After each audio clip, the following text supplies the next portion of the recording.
My girlfriend broke up with me and made me cry, and my boss saw this as a weakness and fired me for being a weak man not worthy of his business. Posted by you/woollyeye.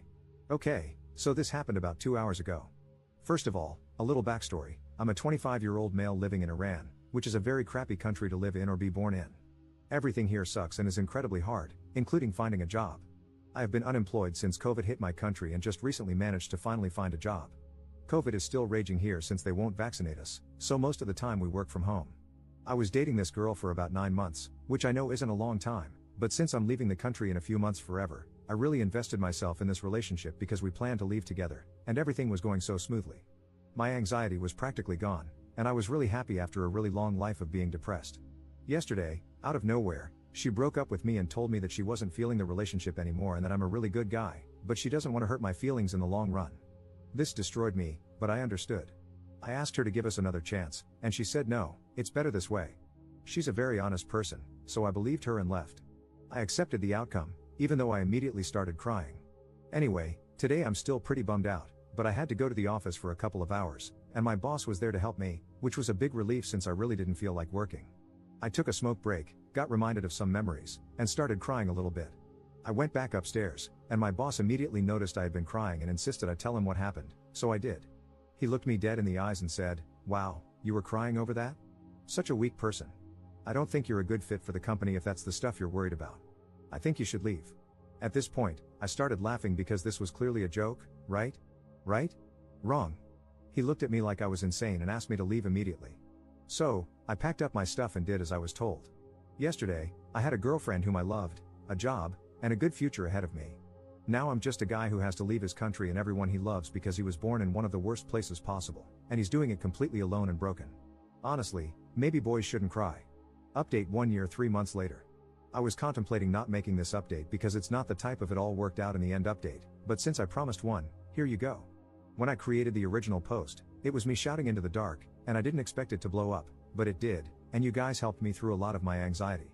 A couple of people even stayed in touch, and I gave them updates here and there. I wish I could tell you things worked out and that I'm happy in Germany starting a new life, but that didn't happen. I'll break this up into a timeline so it's easier to follow. September 2021. I found a job a month after I posted the original thread at a company based in the US. It was a remote job, and the CEO was Iranian.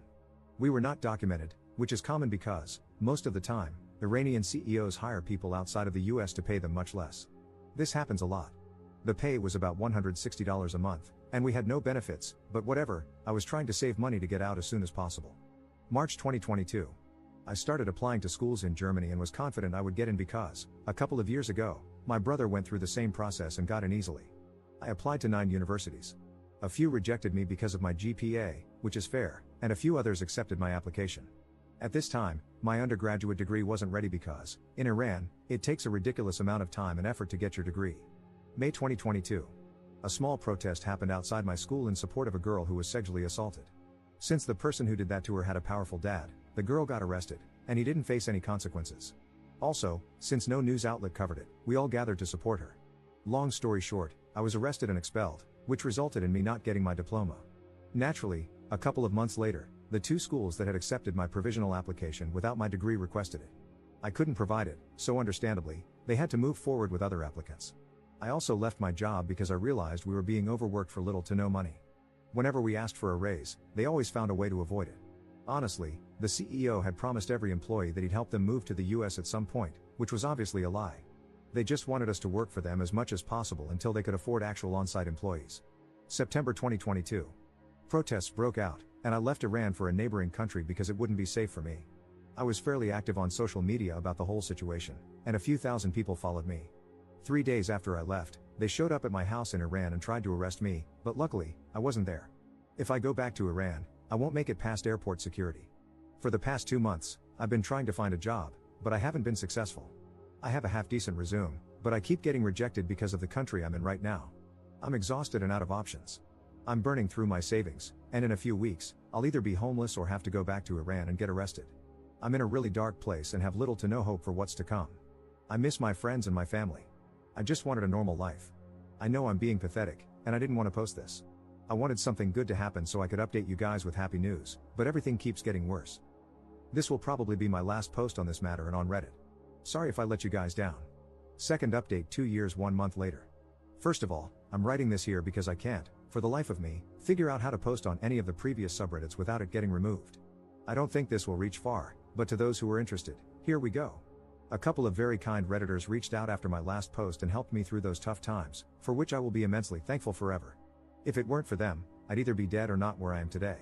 A couple of months after my post, I found someone who provided me with shelter and food in exchange for work on his farm.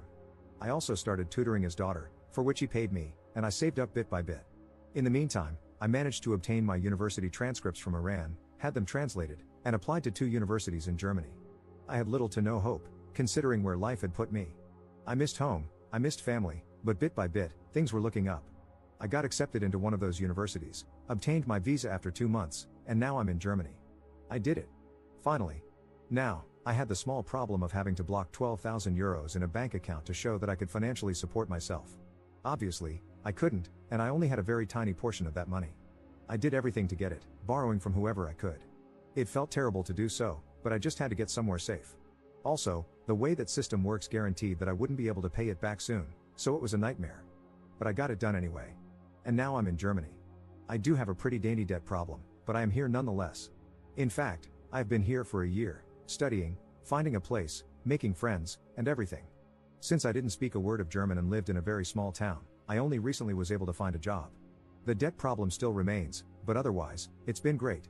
I have more freedom and security than I have ever had. I even found someone, and we are really happy together. I have to mention, though, that 2 years ago, I was deeply involved in the protests in Iran, mainly on social media. For my safety, I couldn't disclose my whereabouts, but now I can, and I want to. I was in Turkey, and life was tough. However, some people in that country are just incredible. They took me in and helped me a lot, and at times, it even felt like home. So, to the people of Turkey, thank you for that.